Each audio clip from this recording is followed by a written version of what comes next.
Why I created Neter and Neteru. We're never God or gods. My answer is simple. Because names matter. Words matter.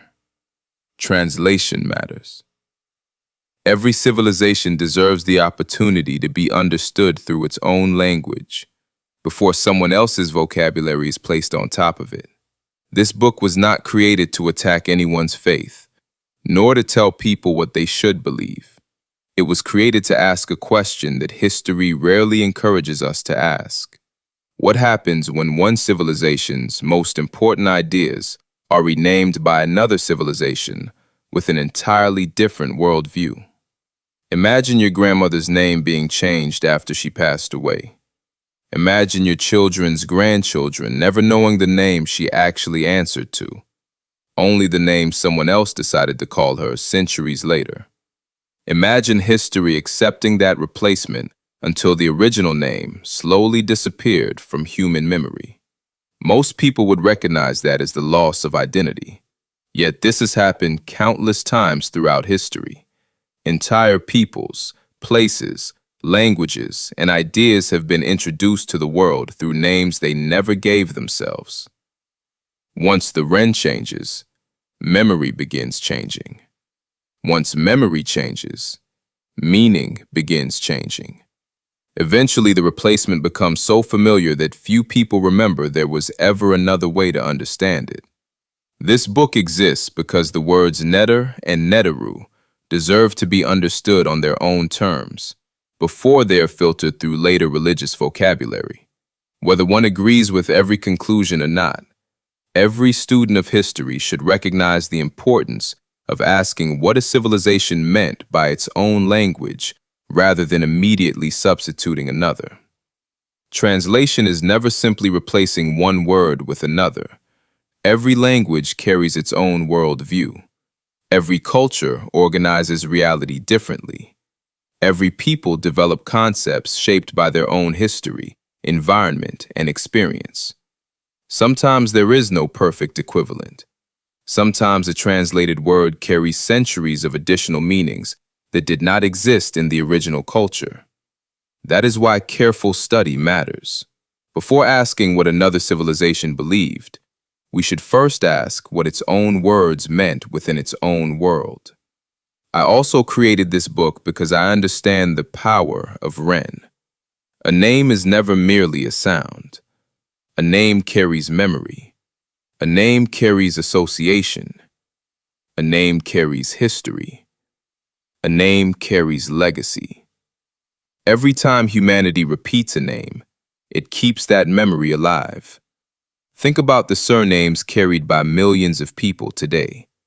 Many African Americans carry European surnames because of the history of slavery, emancipation, marriage, and generations of social change.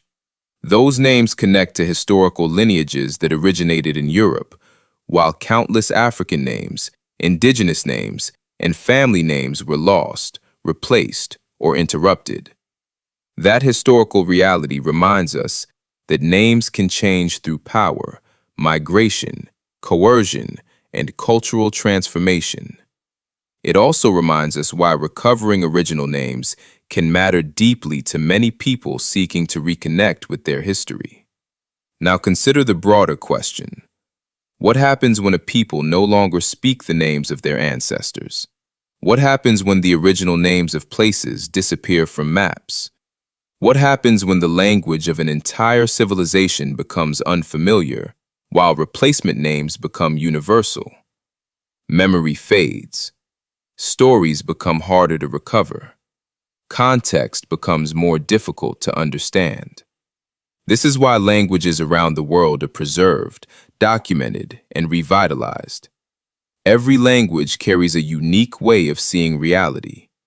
Every original name preserves part of a people's relationship with the world. That is why this book invites readers to pause before automatically accepting familiar translations. Not because every translation is wrong, but because every translation deserves examination. It asks us to distinguish between an original term and a later interpretation. It asks us to become conscious of the difference between what a civilization called itself and what later cultures called it. It asks us to recognize that historical understanding begins with listening before renaming. Respect begins with allowing a people to introduce themselves before someone else introduces them on their behalf. Standing apart from familiar language is never easy. Most of us grow up surrounded by the same vocabulary. We hear the same words from childhood. We repeat them without ever asking where they came from or whether they are the closest possible expression of the original ideas.